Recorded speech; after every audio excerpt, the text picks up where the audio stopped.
ବହୁତ ଦିନ ତଳର କଥା। କୌଶଳ ରାଜ୍ୟରେ ରାଜା ମହେନ୍ଦ୍ର ରାଜ କରୁଥିଲେ। ପ୍ରଜା ରାଜାଙ୍କର ବହୁତ ସମ୍ମାନ କରୁଥିଲେ ଆଉ ଭୟ ବି କରୁଥିଲେ। ରାଜା ସବୁଠୁ ବଡ଼ ଦୁର୍ବଳତା ଥିଲା ତାଙ୍କ ପତ୍ନୀ ଶୋଭିତା। ରାଜା ରାଣୀଙ୍କୁ ବହୁତ ଭଲ ପାଉଥିଲେ। ରାଣୀଙ୍କ ବିନା ବଞ୍ଚିବା ରାଜାଙ୍କ ପାଇଁ ବହୁତ କଷ୍ଟ ଥିଲା। ବିବାହର 3 ବର୍ଷ ପରେ ରାଣୀ ଜାଳା ଛୁଆଙ୍କୁ ଜନ୍ମ ଦେବା ପରେ ମୃତ୍ୟୁ ବରଣ କଲେ। ରାଜା ଦୁଃଖରେ ଭାଙ୍ଗି ପଡ଼ିଲେ। ରାଜା ରାଣୀଙ୍କ ବିନା କେମିତି ରହିବେ? ରାଜା ରାଣୀଙ୍କ ମୃତ୍ୟୁର କାରଣ ସେ 2 ଛୁଆ ଭାବି ତାଙ୍କ ଉପରେ ବହୁତ ରାଗିଗଲେ।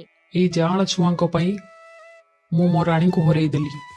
ମୁଁ ଏମାନଙ୍କ ଅଭିଶପ୍ତ ମୁହଁ ବି ଦେଖିବାକୁ ଚାହୁଁନି।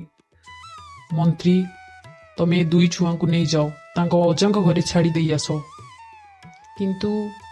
କିନ୍ତୁ ମହାରାଜ, ଚୁପ୍ ରୁହ। ତମେ ଶୁଣିପାରିଲନି ମୁଁ କ'ଣ କହିଲି? ମୁଁ ଏବେ ଏ ବିଷୟରେ ଆଉ କିଛି ବି କଥା ହେବା ପାଇଁ ଚାହୁଁନି। ମୋ ଆଦେଶର ପାଳନ କର।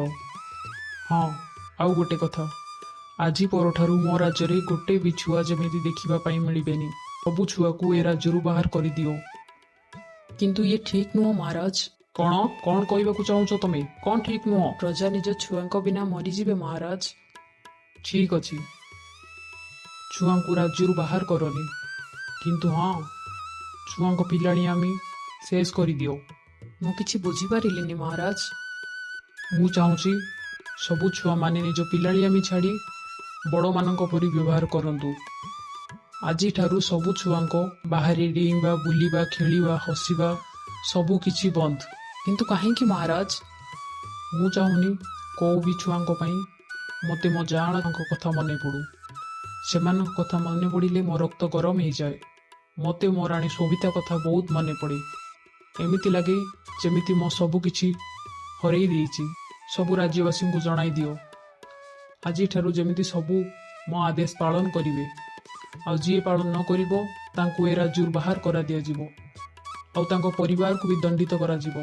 ରାଜାଙ୍କ ଆଦେଶ ସବୁ ରାଜ୍ୟବାସୀ ପାଳନ କଲେ। ରାଜାଙ୍କ ଏପରି ନିଷ୍ପତ୍ତିରେ ରାଜ୍ୟବାସୀ ବହୁତ ରାଗି ଯାଇଥିଲେ, କିନ୍ତୁ ରାଜାଙ୍କ ଭୟରେ କେହି କିଛି କହୁନଥିଲେ। ସେଥିପାଇଁ ରାଜ୍ୟବାସୀ ନିଜ ଛୁଆଙ୍କୁ ବାହାରକୁ ଛାଡ଼ିବା ବନ୍ଦ କରିଦେଲେ। କିଛି ସମୟ ପରେ ସବୁ କିଛି ବଦଳିଗଲା। ଛୁଆଙ୍କ ଖେଳିବା, ବାହାରେ ବୁଲିବା, ହସିବା ସବୁ ବନ୍ଦ ହେଇଗଲା। କୌଶଳ ଗୋଟେ ବହୁତ ସୁନ୍ଦର ରାଜ୍ୟ ଥିଲା। ଏଠାରେ ବହୁତ ପ୍ରକାରର ଗଛ, ବହୁତ ସୁନ୍ଦର ଫୁଲ, ମିଠା ଫଳ, ବହୁତ ପ୍ରକାରର ପଶୁ ପକ୍ଷୀ ଏ ରାଜ୍ୟକୁ ଆହୁରି ସୁନ୍ଦର କରିଦେଉଥିଲେ। କିନ୍ତୁ ରାଜାଙ୍କ ନିଷ୍ପତ୍ତି ପରେ ସବୁ କିଛି ବଦଳିଗଲା। କୋଇଲିର କୁହୁ କୁହୁ ଶୁଭୁନଥିଲା।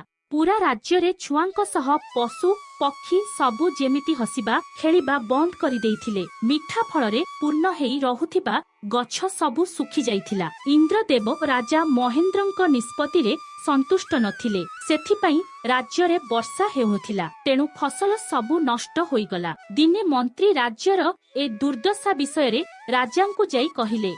ଆମେ ପୂଜାର୍ଚ୍ଚନା କରି ଦେବାଦେବୀଙ୍କୁ ଶାନ୍ତ କରିବା ପାଇଁ ପଡ଼ିବ। ଆଉ ମୋର ବିଶ୍ୱାସ ଈଶ୍ୱର ଆମ ରକ୍ଷା ଯେମିତି ବି କରିବେ। 11 ଦିନ ଯାଇ ରାଜ୍ୟରେ ପୂଜା ଚାଲିଲା, କିନ୍ତୁ କିଛି ଲାଭ ହେଲା ନାହିଁ। ରାଜ୍ୟର ପରିସ୍ଥିତି ଅଧିକ ଖରାପ ହେବାରେ ଲାଗିଲା। କିଛି ଦିନ ପରେ ରାଜା ନିଜ କକ୍ଷରେ ବସିଥିଲା। ସେତେବେଳେ ଦ୍ୱାରପାଳ ଆସି କହିଲା, ମହାରାଜ, ସ୍ୱାମୀ ଆନନ୍ଦ ଆସିଛନ୍ତି। ଗୁରୁଜୀଙ୍କୁ ସମ୍ମାନର ସହିତ ନେଇ ଆସ। ରାଜାଙ୍କର ଶିକ୍ଷା ସମୟ ସ୍ୱାମୀଙ୍କ ଆଶ୍ରମରେ ହିଁ ବିତିଥିଲା। କିଛି ସମୟରେ ସ୍ୱାମୀ ରାଜାଙ୍କ କକ୍ଷରେ ପହଞ୍ଚିଲେ। ରାଜା ସଙ୍ଗେ ସଙ୍ଗେ ତାଙ୍କ ପାଦ ତଳେ ପଡ଼ିଗଲା। ଗୁରୁଜୀ, ଆପଣ ଠିକ୍ ସମୟରେ ଆସିଛନ୍ତି। ମୋର ସହାୟତା କରନ୍ତୁ ଗୁରୁଜୀ।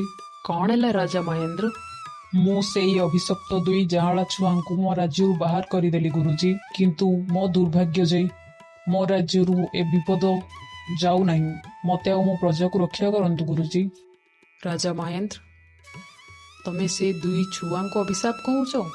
ଅଭିଶାପ ସେ 2 ଛୁଆ ନୁହଁ, ତମର ମୂର୍ଖାମି ଆଉ ତମର ଅଜ୍ଞାନତା। ଯଦି ତମେ ଏ ବିପଦରୁ ବାହାର ହେବାକୁ ଚାହୁଁଛ, ତାହେଲେ ଏ ଅଜ୍ଞାନତା ଆଉ ମୂର୍ଖତାକୁ ପ୍ରଥମେ ବାହାର। ମୁଁ କିଛି ବୁଝିପାରିଲିନି ଗୁରୁଜୀ। ତମେ ଜାଣିଛ ରାଜନ, ତମେ କେତେ ବଡ଼ ଭୁଲ କରିଛ।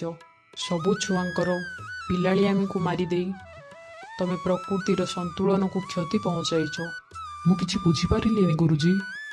ତମେ ଜାଣିଛ ରାଜା ମହେନ୍ଦ୍ର, ଭଗବାନ କୋଉଠି ବାସ କରନ୍ତି? ହଁ ଗୁରୁଜୀ, ଉପର ଆକାଶରେ ଆଉ ଆମ ଚାରିପାଖ ଥିବା ମନ୍ଦିରରେ। ତୁମ ଦୃଷ୍ଟିକୋଣ ସୀମିତ ରାଜନ। ଈଶ୍ୱର ସୃଷ୍ଟିର ପ୍ରତ୍ୟେକ ଜୀବକ ଦେହରେ ବାସ କରନ୍ତି। କ'ଣ ତୁମେ ଈଶ୍ୱରଙ୍କର ଗୋଟେ ମହିମାର ଉଦାହରଣ ଦେଖିବା ପାଇଁ ଚାହିଁବ? ହଁ ଗୁରୁଜୀ, ଅବଶ୍ୟ। ଗୁରୁଜୀ ରାଜାଙ୍କୁ ତାଙ୍କ ଝରକା ପାଖକୁ ନେଇଗଲେ ଆଉ ବଗିଚାକୁ ଦେଖିବା ପାଇଁ କହିଲେ। ରାଜା ଦେଖିଲେ ସେଠି ଦୁଇ ଛୁଆ ଖେଳୁଛନ୍ତି। ସେମାନଙ୍କ ବୟସ 3 ବର୍ଷ ଭଳି ଲାଗୁଥିଲା। ସେ ଦୁହେଁ ସେଠି ବହୁତ ଖୁସିରେ ଖେଳୁଥିଲେ। ରାଜା ସେଠି ଆଶ୍ଚର୍ଯ୍ୟ ହେଇ ଦେଖୁଥିଲେ। ସେ ଛୁଆଙ୍କ ସ୍ୱର ଯେମିତି ରାଜାଙ୍କୁ ବିଚଳିତ କରିଦେଇଥିଲା। ଗୁରୁଜୀ ରାଜାଙ୍କୁ ବୁଝାଇବା ଆରମ୍ଭ କଲେ। ରାଜା ମହେନ୍ଦ୍ର, ଛୁଆଙ୍କ ଭିତରେ ଭଗବାନ ବାସ କରନ୍ତି। ସେମାନେ ପବିତ୍ରତା, ସତ୍ୟତା, ପ୍ରେମ ଆଉ ଆନନ୍ଦର ଅଭିବ୍ୟକ୍ତି ଅଟନ୍ତି। କେବେ ବି କୋଉ ଛୁଆକୁ ତୁମେ ଦେଖ, ତୁମେ ସେମାନଙ୍କ ଭିତରେ କେବେ ବି କପଟ ଦେଖିବାକୁ ପାଇବନି। ସବୁ ଛୁଆ ପ୍ରସନ୍ନତା, ଆମୋଦ ପ୍ରମୋଦ ଆଉ ଜୀବନର ପରମାନନ୍ଦର ପ୍ରତୀକ ଅଟନ୍ତି। ଛୁଆଙ୍କ ପିଲାଳିଆମକୁ ସମାପ୍ତ କରି ତୁମେ ସ୍ୱୟଂ ଈଶ୍ୱରଙ୍କ ଉପସ୍ଥିତିକୁ ବହିଷ୍କାର କରିଛ। ଆଉ ଯେତେବେଳେ ଈଶ୍ୱର ହିଁ ଏଠି ଚାଲିଯିବେ, ମା ପ୍ରକୃତି କ'ଣ ଏଠି ରହିପାରିବେ? ଏହାର କାରଣରୁ ସ୍ୱର୍ଗ ଭଳି ଲାଗୁଥିବା ତମର ଏ ରାଜ୍ୟ ଆଜି ଉଜୁଡ଼ି ଯାଇଛି। ତମ ରାଜ୍ୟରେ ରାଜ୍ୟବାସୀ ଜୀବନ୍ତ ଶବ ହୋଇ ବଞ୍ଚିଛନ୍ତି। କିନ୍ତୁ ଗୁରୁଜୀ, ମୁଁ ସେତେବେଳେ ସେ ଯାଆଁଳା ଛୁଆଙ୍କ ଉପରେ ବହୁତ ରାଗରେ ଥିଲି। ତାହା ତୁମର ମୂର୍ଖାମି ଥିଲା। ତୁମରି ସ୍ତ୍ରୀର ମୃତ୍ୟୁ ତା ଭାଗ୍ୟରେ ଥିଲା। ତମେ ସେ ଦୁଇ ଛୁଆଙ୍କ ଉପରେ ଦୋଷ କେମିତି ଲଦି ପାରୁଛ? ସେ ଦୁଇ ଛୁଆ ନିଜ ମାଙ୍କୁ କାହିଁକି ମାରିବେ? ରାଜା ମହେନ୍ଦ୍ର, କୁହ ତମେ। ରାଜା ବହୁତ ଅନୁତାପ କଲେ ଓ ସେ ଲଜ୍ଜିତ ଥିଲେ। ହେ ଈଶ୍ୱର, ମୁଁ କ'ଣ କରିଦେଲି? ମୋତେ ତ ଜଣା ବି ନାହିଁ ମୋ ଛୁଆ ଏବେ କେଉଁଠି ଅଛନ୍ତି। ଗୋଟେ ବର୍ଷ ପୂର୍ବରୁ ମୋତେ ଖବର ମିଳିଥିଲା ସେ ଦୁଇ ଜଣଙ୍କୁ ଗୋଟେ ସାଧୁ ଆସି ନେଇଯାଇଛନ୍ତି। ହଁ, ଗୋଟେ ସାଧୁ ତାଙ୍କୁ ସେଦିନ ନେଇକି ଯାଇଥିଲା। ଆଉ ସେଇ ସାଧୁ ପୁଣି ତୁମ ପାଖକୁ ତାଙ୍କୁ ନେଇକି ଆସିଛି। ସେ ଯାଆଁଳା ଛୁଆ ଏବେ ତୁମ ବଗିଚାରେ ଖେଳୁଛନ୍ତି। ରାଜନ, କ'ଣ କହିଲ ଗୁରୁଜୀ? ଆପଣ ସତ କହୁଛନ୍ତି ଗୁରୁଜୀ? ହଁ ରାଜା ମହେନ୍ଦ୍ର, ମୋତେ କୌଶଳ ପ୍ରଦେଶର ପ୍ରଜା ଆଉ ତୁମରି ସମସ୍ୟା ସବୁ କିଛି ଆଗରୁ ହିଁ ଜଣାଥିଲା। ସେଥିପାଇଁ ମୁଁ ସେ ଦୁଇ ଛୁଆଙ୍କୁ ତାଙ୍କ ଅଜାଙ୍କ ଘରୁ ନେଇ ମୋ ଆଶ୍ରମରେ ରଖିଥିଲି। ରାଜା ଦୌଡ଼ି ଯାଇ ବଗିଚାରେ ପହଞ୍ଚିଲେ ଆଉ ଛୁଆକୁ ଦେଖିବାକୁ ଲାଗିଲେ। ଦୁଇ ଛୁଆ ସେଠି ଖେଳୁଥିଲେ। ବଗିଚାରେ ବହୁତ ଲୋକଙ୍କ ଭିଡ଼ ଲାଗିଥିଲା, କାରଣ ବହୁତ ସମୟ ପରେ ଛୋଟ ଛୁଆ ବାହାରେ ଖେଳିବା ଦେଖିବାକୁ ମିଳିଥିଲା। 2 ଦିନ ପରେ ଯାଆଁଳା ଛୁଆଙ୍କ ଜନ୍ମଦିନ ଥିଲା। ରାଜ୍ୟରେ ଉତ୍ସବ ପାଳନ କରାଗଲା। ସବୁ ବହୁତ ଖୁସି ଥିଲେ, କାରଣ ଆଉ ଛୁଆଙ୍କୁ ବନ୍ଦ କରି ରଖିବା ନିୟମ ନଥିଲା। କୌଶଳ ରାଜ୍ୟକୁ ଖୁସି ଫେରି ଆସିଲା।